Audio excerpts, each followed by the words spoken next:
Hello everybody and welcome to the Kijabo channel, and let's quickly rush back to the cultural splash that was 2008, where the US economy was in a full-blown recession, and as financial institutions' liquidity struggles continued, stock markets around the world were tumbling the most since the September 11th terrorist attacks. Also, the Iron Man was released. Now, despite the initial good reception that this movie received, nobody anticipated the huge influence that this company would have on cinema. And that's not an understatement. Marvel changed and dominated cinema for a substantial period of time, and we're here to find out why. The first DC film was released in 1951, Superman and the Mole Men. However, this half-a-century head start couldn't stop Marvel from overtaking DC in the live-action movie department within a couple of years. Discounting Iron Man, The Dark Knight was released that same year, and stands as the only time since then that DC quote-unquote beat Marvel. The rise of Marvel Studios has been a phenomenal story for any studio. It's hard to imagine that once, not such a long time ago, Marvel was not such a big player on the scene. I'd like to start by specifying that I will always maintain my position on these Marvel films being absolutely nothing special. The majority of these films are completely average and unimpressive, always have been and most likely always will be. But in spite of that, they did amazingly, and before we cover their demise, let's discuss why they did so well in the first place. I think that there are two primary reasons. Reason number one is that they're so simple, so easily accessible, and so inoffensive, whilst also being paired with stellar marketing campaigns, high-status talent, and the endlessly charismatic Stan Lee. And so they basically have no choice but to do well. Whilst I can certainly see a die-hard fan challenging this idea of simplicity, my go-to example to support this theory is Ant-Man. Now, I believe even the most dedicated fans of Marvel would admit that both the Ant-Man films are pretty sloppy, but it's especially strange when you realise the boredom derived within these films is almost intentional. For those who are unaware, the original director of the first Ant-Man film was the legendary Edgar Wright, one of my favourites. Now, anybody familiar with Wright's work knows how distinct his directorial style is, having been responsible for some of the most iconic films of all time, like Hot Fuzz and Shaun of the Dead, for example. It cannot be understated just how charming, unique, and fun his presentation is. The key word here that ultimately damaged his cut of the film is unique. Presumably, Wright's cut of the film contained a lot of his trademark style, dynamic shots, Ready.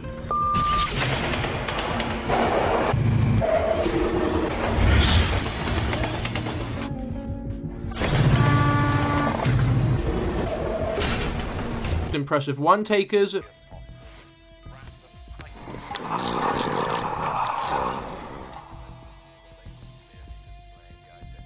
music timing with the environment,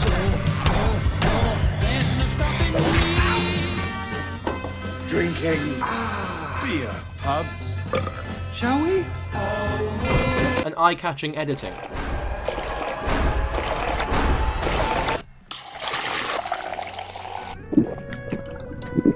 I don't believe this. It was simply too much for Marvel. The film would have stood out too much from their other movies and confused the continuity of the MCU, according to them at least. I personally think that this was a horrible decision that hugely weakens every single film that Marvel has ever made, and is a huge contributor to their dullness. Marvel doesn't like taking risks. They found a formula that worked with Iron Man and then they rinsed and repeated it 40 fucking times. This will eventually lead to their downfall, but we'll get to that later because there's a whole lot to say. Now, this transitions perfectly into the second reason for Marvel's success, the brand new idea of the cinematic universe. Iron Man was good, but it was the Avengers that put Marvel on the map.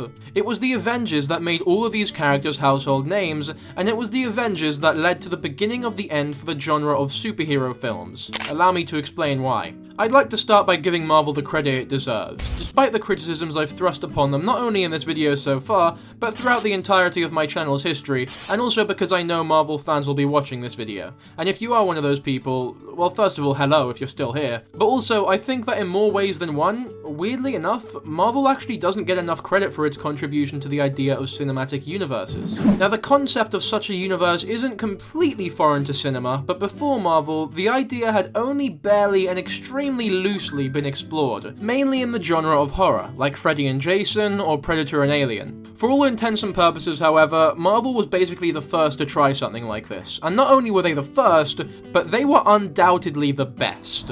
In fact, Marvel did so well with the Avengers that it completely ruined every other company that attempted a similar technique. Because cinematic universes were so foreign to audiences at the time, nobody really saw something like the Avengers coming. So when it happened, it felt natural and rewarding, especially for OG Marvel fans who had followed the company since the comic book days. To see a movie like Avengers follow a storyline set up via multiple seemingly unrelated movies was massively satisfying. I don't know about you, but I can definitely remember sitting in the cinema as a young child and being in total awe over it all. The Avengers had gripped, hypnotized, and tantalized an entire generation, spawning the Marvel-head fanbase that we see today. The hardcore Marvel fans who will defend the company to the death, I believe have their genesis in the raw emotion stemming from this genuinely really fun film. Now back to how this ruined companies like DC. The fact is, the novelty and surprise factor has completely vanished.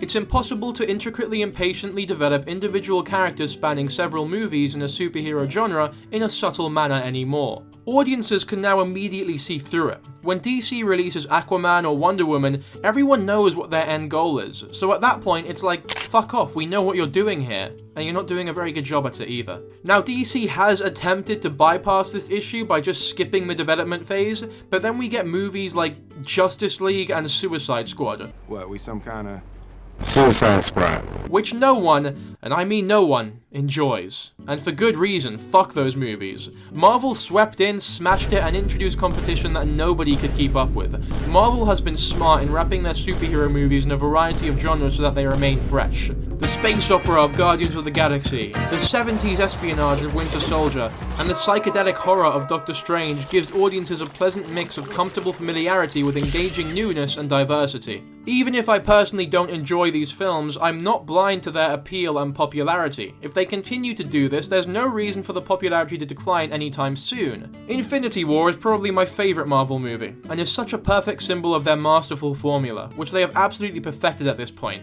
Infinity War was the peak, and it's all gone down from there. Endgame was very conclusive, but in terms of genuinely good filmmaking, it's inferior to its predecessor in almost every way. A lot of these issues stem from unneeded additions to the cast, such as Captain Marvel, a first and second act that drag along for longer than necessary, and an antagonist who went from potential to become a modern-day Darth Vader at this point, to just another boring Marvel villain with a nonsensical motivation to just destroy the world with no history with any of our heroes. Now that aside, the third act was epic enough in proportions and stakes, with one of the most influential character deaths in years, to in my opinion put an end to Marvel films. I think this is where it should have ended. But alas, Marvel strikes again with Spider-Man No Way Home, which I certainly enjoyed, but nonetheless was quite a gimmicky novelty film if anything. But there was Doctor Strange and the Multiverse of Madness as well, which I've made my thoughts on very clear in the past. But not to worry, because oh yeah baby, another Thor movie! Ragnarok was so fucking good, this one's bound to be great.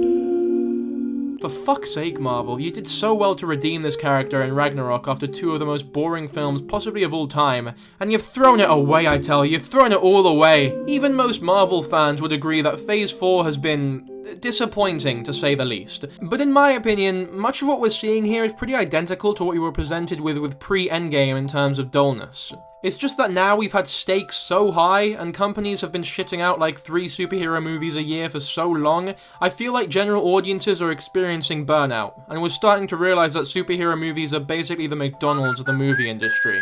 The ingredients are poor, the recipe is standardized, production time is about 5 minutes, and they give the customer simple but effective stimuli.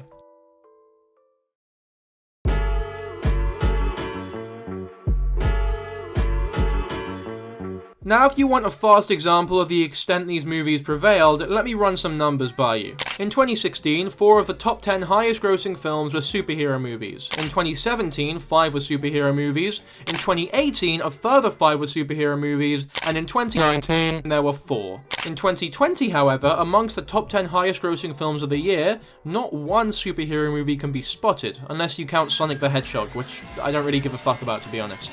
In 2021, superhero movies exploded back back into the scene with the top 4 highest grossing films all being superhero movies. No Way Home making close to $2 billion, holy shit. Also, 2022 has been continuing the trend of successful superhero stories, and you may look at this and think that it completely contradicts the thesis of this video, and you'd be forgiven for thinking that, because in many ways you're correct, and I don't actually see the genre declining anytime soon. General audiences are still undeniably very much interested in these films. However, my points are this. For one, superhero movies have peaked. There will never be a superhero movie that does as well as Avengers Endgame, which amassed over $2.7 billion fucking dollars and is currently the second highest grossing movie of all time. Unless another company manages to meticulously structure their cinematic universe in a way that is even half as efficiently as Marvel did, which as we previously established has been made 10 times more difficult as a result of them, I don't think that surpassing this number is even in the realm of possibility. Secondly, these films will never completely die. I subscribe to the idea that the superhero genre is fated to suffer a similar fate to westerns, which went through a phase of incredible popularity, but have now been reduced to a novelty that whilst they can be found, are far less common. This is the type of destiny that is far more likely though. It's extremely rare for a whole genre to be completely decimated, and even though I don't know exactly when this decline will begin, I can pretty confidently say exactly why it will occur. But for now, I'd like to delve deeper into this idea of Western parallels, because it's a pretty interesting comparison.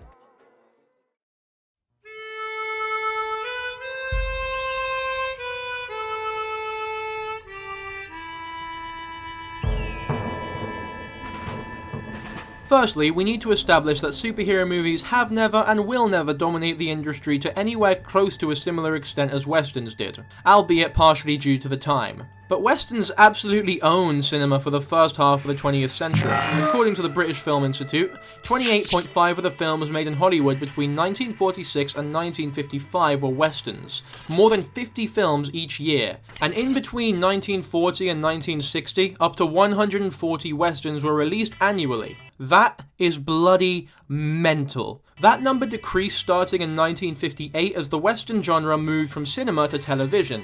In 1959, 26 of the primetime network series, in a time with only 3 networks, were Westerns. And this is not necessarily a surprise. Audiences are not indefatigable, and audience fatigue is bound to happen at a level like that. Additionally, the transition to television is something that remains somewhat unmentioned, but this also seems like a probable and appropriate move for companies like Marvel, who are already huge on streaming networks like Disney+. Since 1970, the number of westerns has decreased considerably, but high-quality westerns are still released in cinemas and produced for television, every year even. A genre declared dead has continued to produce content such as Lonesome Dove, Tombstone, Dances with Wolves, Unforgiven, 3:10 to Yuma, True Grit, Deadwood, Longmire, Hell on Wheels, and even the animated Rango just a decade ago, which has since become a cult classic.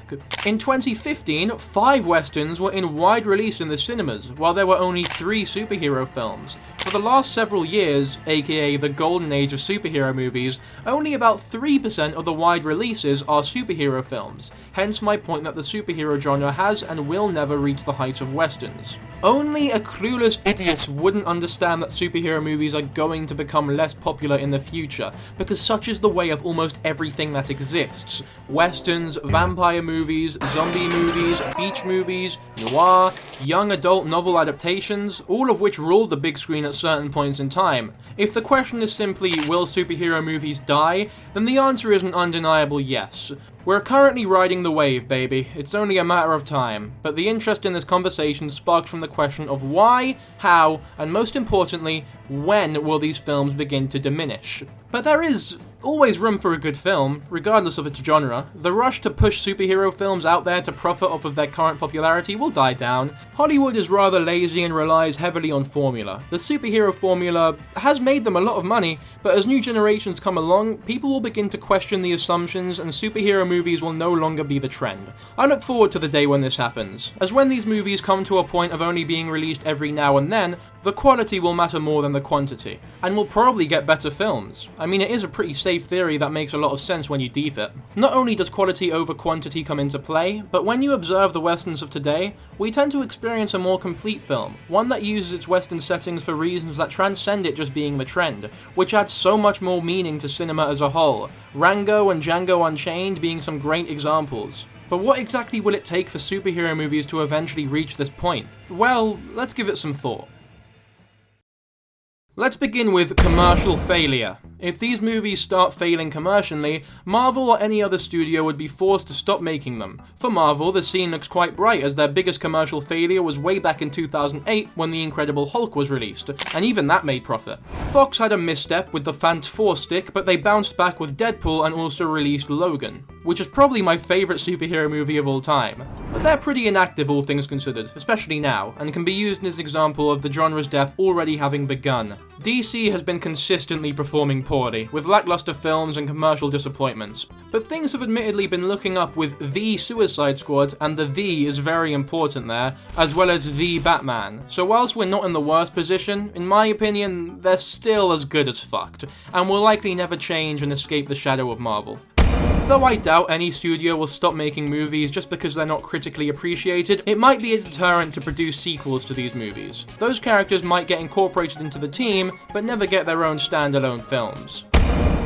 For a portion of time, Marvel was living out the best case scenario. Their movies were steadily getting better, leaving aside a few missteps like the first two Thors or the last two Iron Mans. Their storylines have improved, and though Age of Ultron did not meet those high standards, they redeemed themselves somewhat with Captain America Civil War. Also, with their TV shows on Netflix performing well and setting new standards, and movies like Guardians of the Galaxy setting new trends, Marvel was really and truly on top of the world, until they peaked with Infinity War and Endgame, as we've now been dunked into a lackluster and dull fourth phase. Other than the aforementioned Fantastic, Fox has done pretty well and probably made some of the best films of the genre, but like I said before, they're nowhere to be seen. It's done out for them, bruh. And just for the record, I don't think that Deadpool is particularly that good or funny. People really seem to enjoy a lot of DC's recent ventures, so for as long as they carry on that momentum that they currently have, they're all good in the hood, yo. But call me cynical, I just have a feeling they're due for a dud. So as we've been alluding to this entire video, this is definitely the leading factor that will kill superhero movies. With each movie studio churning out 2 to 3 movies a year and half of the top 10 annual films consistently being superhero related, it's entirely possible that audiences will simply get bored. Whilst box offices and viewerships are typically still healthy for such products, there is a noticeable increase in critical opinions of those same products, indicating that while such films or shows are being watched, they are being enjoyed less. I've noticed I would get a far stronger and more hateful reaction when I would criticize Marvel before Endgame, however more people seem to agree with me now. People are getting bored, and as far as I can tell, that's a fact. The difference now though is that Marvel and the other superhero movie creators have their own space to put these films and shows on. Their own platforms, if you will. They're mainstream now, but when they cease to be, Disney Plus will still be producing content for whoever is still into it. I personally am so worn out by the sheer amount of it all, and I know I'm not the only one. You get no time to savor anything. You get a hero, and they're already pushing the next one onto you. This means that even if a phenomenal superhero was to be released, which has happened before, we barely get any time to savor it before the next one is shoved down our clapped faces. They'll continue to ramp up more and more and more and more of this to push at us until one day, soon, a lot of people in the mainstream audiences will feel it's too much and switch off. We see the same basic plot every time. An underdog rises to achieve and overcome obstacles to greatness, but the character is usually two-dimensional, and the reality portrayed in the film is not very real at all. Every time I see a superhero film, I feel like I'm being lied to. It's not that people can't achieve greatness or overcome obstacles, but impossible skills are being held up as essential to the hero. Rather than a superhero, I would like to see a story about someone who has to deal with their difficult circumstances with human abilities, where they use more brains than muscle. Not an infallible Superman, but a real hero. I think this is a more entertaining and interesting story to watch, but you have to be a good storyteller to make it work, and a lot of filmmakers today forget that story is the whole point. I also believe that this rarer, more difficult, yet more enjoyable style of storytelling is directly responsible for the movies that we will remember the most when the trend dies out. It's why Spider-Man is as popular as he is, and it's especially why when we look back 50 years from now, those first two Raimi Spider-Man films will will still be regarded as some of the best of the genre, despite how dated certain aspects of them appear to be. What these movies are really missing, especially recently, are emotional stakes as opposed to world-ending stakes. Heart-driven plots over action-driven plots. Take this year's Doctor Strange and the Multiverse of Madness, for example. It has many of the characteristics that we expect of Marvel films. Solid acting, excellent special effects, and lots of action. But I and many others left that movie feeling fundamentally unmoved, unimpressed, and bored. In fact, throughout the movie, I never felt very affected by any of the stakes. The main problem was that the multiverse could collapse. Doctor Strange could die, America Chavez could die, but it never felt palpable or at all inevitable. The problem with these superhero movies is that we've seen too many world-ending stakes to care about that anymore. We need some uncertainty and some danger to the characters that we care about. When we saw Infinity War, the knowledge that many of these actors' contracts were ending and the sheer feeling of finality kept us genuinely invested, clutching the edges of our seats in anticipation of who was going to be permanently removed from the franchise. There was no equivalent of that in Doctor Strange, or all of modern Marvel for that matter. Everyone knew he wouldn't end up with Christine. That wasn't in question. It was unclear if Wanda would die, but the decision to make her a horror villain and effectively flatten her previous complex character kinda took away any love for the character. We wanted her defeated or dead. Heck, we didn't even lose Wong. I did think Wong might have to sacrifice himself at some point to save Strange, perhaps taking advantage of that technical thing that made him Sorcerer Supreme. But nope, Wong lived, Chavez lived, everyone lived. Even something as simple as a tender moment with Professor X where he comforts Wanda or attempts to help America, or something that really made us endear him to us, would have made his death much more important. Still, nothing. Just action on top of action on top of action on top of action on top. The best superhero movies never lose sight of the heart of the movie. Action and special effects will never be enough to truly win over an audience. You need characters to identify with, who have grounded struggles and problems that the audience can understand. You need sacrifice, when the characters have to give something up that they and the audience don't want to see gone. Avengers Infinity War and Avengers Endgame really understood that. The characters were front and center of those movies. Infinity War presents Thanos as the protagonist, and forces us to watch as he makes his sacrifices, including killing off Gamora. Those were definite stakes. Watching heroes struggle for their lives against something that they couldn't stop. It wasn't just the world-ending factor, it was how much these heroes were actively giving up that they might never get back. Endgame was very similar. The movie starts by showing us how human these heroes are. Tony has a daughter now, Hawkeye is distraught, even Cap is stuck in the past, having trouble moving forward. You feel for those characters and you care about what happens because they've given up so much and they continue to sacrifice. You don't know what they'll lose to next, and in that movie especially, you don't know who will say goodbye. That's what's missing from superhero movies, and as much as I would like this trend reversed, Thor: Love and Thunder was just more of the same. The heart has just been ripped out of the stomachs of this industry. The reckoning is coming. 5 years, 10 years, I don't know for sure, but it's coming, and it's going to be glorious.